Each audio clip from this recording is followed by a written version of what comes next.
Hi, I'm Michael Wan. Thanks for watching us today. Is Hillary Clinton secretly planning to run in 2020? That is what New York Post columnist Michael Goodwin is asking today. And this is what he wrote at the New York Post. Hillary Clinton is up to something. 5 times in the last month alone, she sent emails touting her super PAC's role in combating President Trump. Most seized on headline events, such as the family separation issue at the southern border. Under the message line, "Horrific," she wrote June 18th. "This is a moral and humanitarian crisis. Every one of us who has ever held a child in their arms, and every human being with a sense of compassion and decency should be outraged." She said she warned about Trump's immigration policies during the 2016 campaign. 3 days later, she was back again, saying that her group, Onward Together, raised $1 million and would split it among organizations working to change border policy, including the American Civil Liberties Union and a gaggle of immigrant, refugee, Latino, and women's groups. And the day after Supreme Court Justice Anthony Kennedy announced his retirement, Clinton introduced a newly minted resistance partner called Demand Justice. It promises to protect reproductive rights, voting rights, and access to health care by keeping Senate Democrats united in opposing any conservative Trump nominee. The instant in-house nature of Demand Justice was reflected by the name of its executive director, Brian Fallon, Clinton's campaign press secretary. In truth, Fallon's role doesn't tell us something we didn't know. Onward Together, formed in May of 2017, is a Clinton 2020 campaign vehicle in waiting. Its homepage says the group is dedicated to advancing the vision that earned nearly 66 million votes in the last election. Advancing the vision? More like advancing the candidate who collected those votes despite not having a vision. With the Democratic Party locked in a battle between its far left wing and its far left wing, no single leader has emerged to unite it. Hillary is trying to play that role by being a mother hen to the fledgling activists drawn to politics by their hatred of Trump. If they were active in 2016, most probably supported Bernie Sanders in his primary challenge to Clinton. But by helping to fund them now, she is putting them in her debt for later. But will she need their support later? Is she really going to make a third run for the White House? Not long ago, and this is Michael Goodwin saying, not long ago, I told a group of friends, all liberal Democrats, that I believed she was keeping open the possibility of a rematch against Trump and might already have decided to run. It was unanimous. They were all horrified. Their reasons are no surprise. Her moment has passed. She was a terrible candidate, and her endless claims of victimhood are tiring rather than inspiring. It's time to find new blood. Moreover, there isn't any clamoring for another Clinton run in Hollywood or other leftist hotbeds. They want a new blockbuster, not a sequel to failure. So she's toast, right? Maybe. On the other hand, the odds are 0 that she is playing community organizer just to be a kingmaker. When it comes to money and power, the Clintons assume charity begins at home. Here's how I believe she sees the playing field and why she cannot be ignored. First, because there's no clear frontrunner for the nomination 18 months into Trump's presidency, Hillary remains the closest thing to an incumbent. She's also got numerous advantages, from name recognition to campaign experience to an off-the-shelf cabinet that could give her a head start. Second, a crowded, diverse field diminishes the chances of anyone knocking her off. Recall how Trump outlasted 16 GOP rivals by having a committed core of supporters that grew as the field shrunk. Hillary could be in a similar position. Unpopular among many, but also unbeatable by a single opponent. Third, Looking ahead to the 2020 primaries, she sees no reason to fear the favorite daughters and sons in key blue states. She would almost certainly beat Senator Kamala Harris in California, Senator Cory Booker in New Jersey, and Governor Andrew Cuomo in New York. And please forget Bernie Sanders and Joe Biden. Bernie Sanders is already 76 years old, and Joe Biden is 75. And Joe Biden has never been a viable candidate for president and still isn't at this moment. Fourth, money is not an issue. Some donors will resist Hillary at first, but any Democratic nominee can count on all the money in the world to run against Trump. And Goodwin continues, for now, I am convinced Clinton wants to go for it. Doubters should recall the line about Poles who get the presidential itch. There are only two cures, election or death. Besides, the third time could be the charm. Well, people have been talking about Hillary Clinton running again. It has been coming out ever since the end of last year because the Democratic Party does not have a message right now and does not have a leader. You cannot say Barack Obama is the leader of the Democratic Party because he already finished his 2 terms in the White House. And Bernie Sanders, he's too far left. There is a very slim chance for him to win the Democratic nominee like in 2016, and there is even fewer chance for him to win the whole thing. So all eyes goes to Joe Biden or Hillary Clinton. And many people still think that Hillary Clinton has a better shot at the White House than Joe Biden. Joe Biden has tried to run for presidency numerous times, but it all failed horribly. And if you think about it, Hillary Clinton got the most votes in every single election that she participated in whether it's the New York Senator's job or whether it was running for the White House. Even in the 2008 primaries, people have to remember, Hillary Clinton got more votes than Barack Obama in the primaries. And she got more votes, she won in the popular vote back in 2016. So many people, I think her base is still strong, but at the same time, many people are tired to see her. So we'll see. But right now, currently, the Democratic Party, they're in shatters right now. They're losing left and right. They lost more than 1,000 seats ever since Barack Obama won the presidency back in 2008. So Hillary Clinton might be the only key to stop Donald Trump in the Democratic Party's point of view. We move on to our next topic. Trump suggests China meddling in North Korea talks amid trade tensions with the United States. Fox News just reported it today. And President Trump suggested Monday that China could be exerting negative pressure on North Korea to stray from the denuclearization deal signed last month amid trade tensions between the United States and Beijing. The president expressed confidence that North Korea dictator Kim Jong-un will honor the informal deal despite tense talks with Secretary of State Mike Pompeo over the weekend.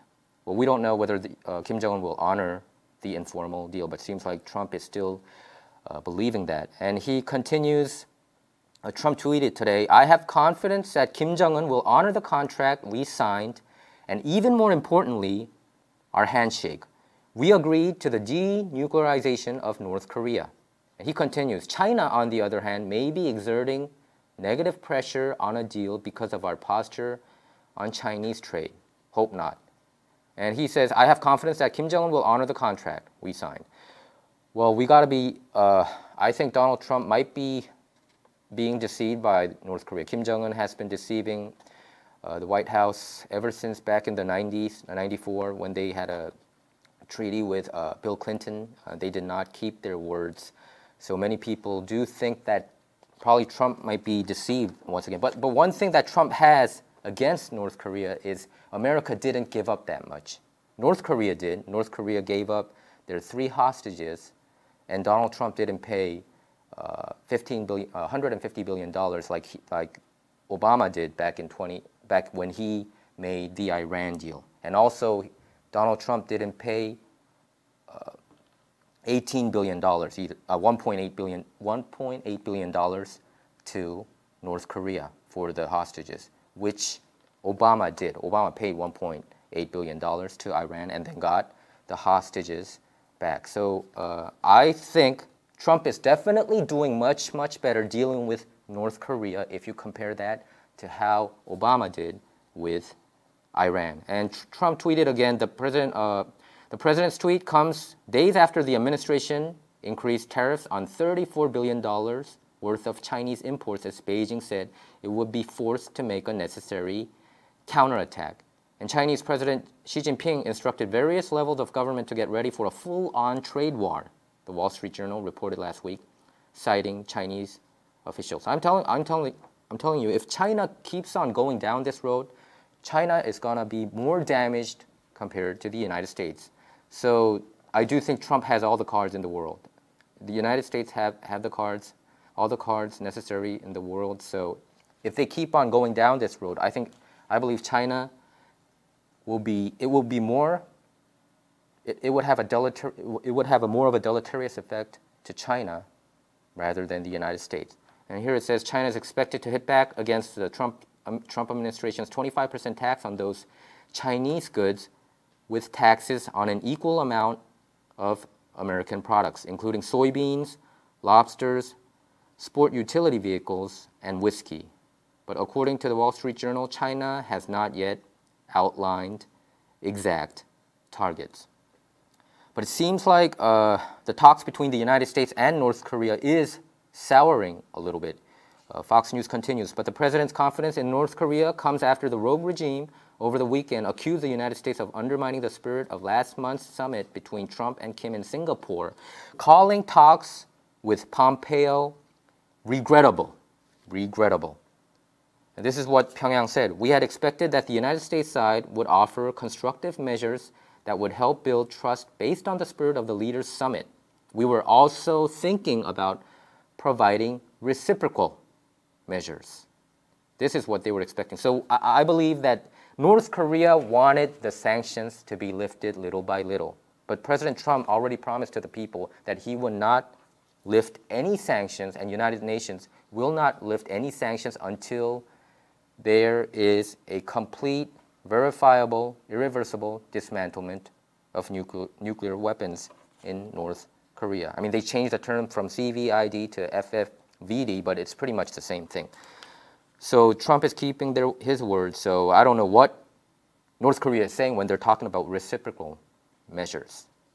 And North Korea continues, the Pyongyang's foreign ministry continues. However, the attitude and stance the United States showed in the first high-level meeting between the countries was no doubt regrettable. And then North Korea also accused the United States of making gangster-like demands regarding denuclearization, gangster-like. And Pompeo didn't like this. This is what North Korea said when Mike Pompeo just left North Korea. And this is Pompeo, though, reaffirmed the United States' goal of complete and verifiable denuclearization of the Korean Peninsula and said that his talks with the rogue regime were conducted in good faith. And this is what he said in a press conference in Tokyo.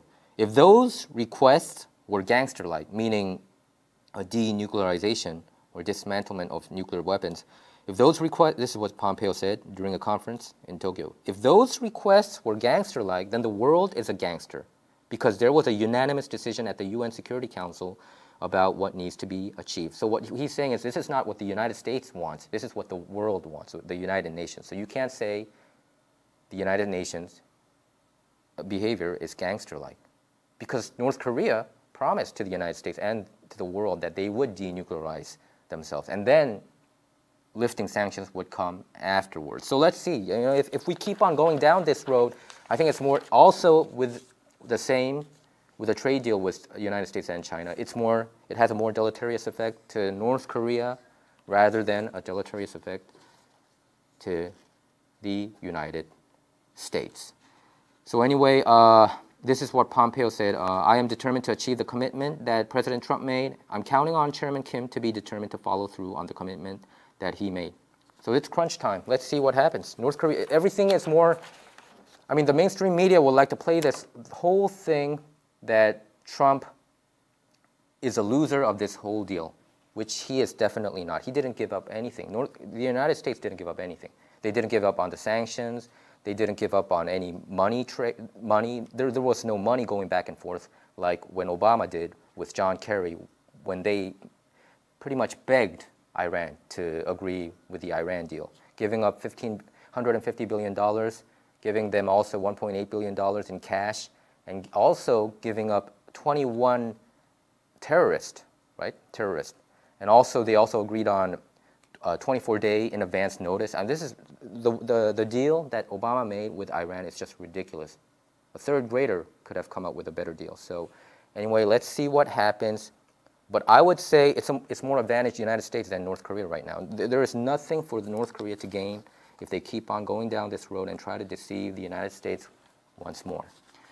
We move on to our next topic. President Donald Trump plans to announce his Supreme Court pick in a primetime address today at 6 p.m. Pacific time and 9 p.m. Eastern time. Currently, 4 candidates remain in the running. Right now, we just have three people behind me, but Trump added one more throughout the weekend. But this is what Trump tweeted today. I have long heard that the most important decision a United States president can make is a selection of a Supreme Court justice. Will be announced tonight at 9 p.m., Trump tweeted Monday morning. There are 4 frontrunners to replace retiring Supreme Court Justice Anthony Kennedy, all of whom are appeals court judges. Amy Coney Barrett, she's the lone female candidate. Amy Coney Barrett of the 7th Circuit, and Thomas Hardiman of the 3rd Circuit, and Brett Kavanaugh of the District of Columbia Circuit, and Raymond Kethledge of the 6th Circuit. And according to NBC News and New York Times, the president lately has focused his attention on Kavanaugh and Hardiman. Kavanaugh, he's only 53 years old, so Trump likes to pick a young justice, and it seems like he fits that mold. And Kavanaugh is a former law clerk to Kennedy, as well as Neil Gorsuch, Trump's first Supreme Court nominee, who succeeded Antonin Scalia.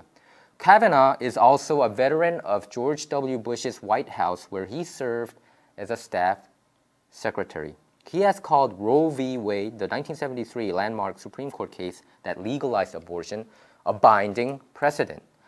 Hardiman, he's also 53 years old, was appointed by Bush to serve on the court and was the runner-up to Gorsuch to replace Scalia. That's why many scholars are saying probably Hardiman might get the pick, because he went through this whole interview process again. He went through it last year, and he was a runner-up last year, and right now he's also pretty much he's in the top 4. So probably Trump feels like, oh, he went through this again. I can't let him. Since he went through this whole interview process, probably I might have to pick him. Probably Trump might feel obligated to pick him. Whether or not, I think all 4 justices, they're excellent picks. But anyway, Hardiman has defended gun rights, but also he has ruled in favor of immigrants seeking asylum. So that is one point where Trump might not like him about this issue, because he was a little bit pro illegal immigrants on this front. So. And he also served with Mary Ann Trump Berry. Mary Ann Trump Berry, I bet our viewers might not know her that much. She is the president's older sister, and she's also a federal judge. And seems like Trump Berry recommended Hardiman to Trump, that he would make an excellent Supreme Court justice. Last year, Trump created similar suspense when he announced Gorsuch as his nominee, keeping the announcement under wraps until the last minute. That primetime announcement garnered more than 30 million viewers. Can you believe this? It's like a Super Bowl game, 30 million viewers. Trump said that he wants to appoint a justice that could serve on the Supreme Court for decades. Trump said he would like to pick a justice who would serve probably 40 to 45 years. Democrats, who hold a minority in the Senate, have been gearing up for a confirmation battle, arguing that a vote on the nominee should not take place before the midterm elections. That is complete completely ridiculous because they want revenge. When Barack Obama back in 2016, when he picked Garland as a Supreme Court justice, when Antonin Scalia died, the Republicans didn't want to hold any votes. They didn't want to because Barack Obama was on his way out. But President Trump, it's only his second year. So what Democrats are demanding, it doesn't make sense at all. That is just ridiculous. So currently, Republicans maintain a razor-thin margin in the Senate, 51-49. But they also have the vice president vote, which counts to 52-49. So this is what Senator Dick Durbin said during the NBC's Meet the Press interview. He said that he was not sure if Democrats will be able to stick together on the vote, but he expects each Democrat to look carefully at each nominee. However, several Senate Democrats are facing tough re-election bids in red states.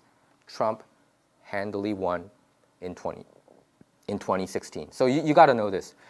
This year, many in the mainstream media, the New York Times or Washington Post, CNN, MSNBC, ABC, NBC, CBS, what they're trying to say is they bring this narrative that there's going to be a huge blue wave happening in the House and the Senate.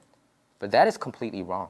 If you look at the California primaries back in June 5th, there was no blue wave.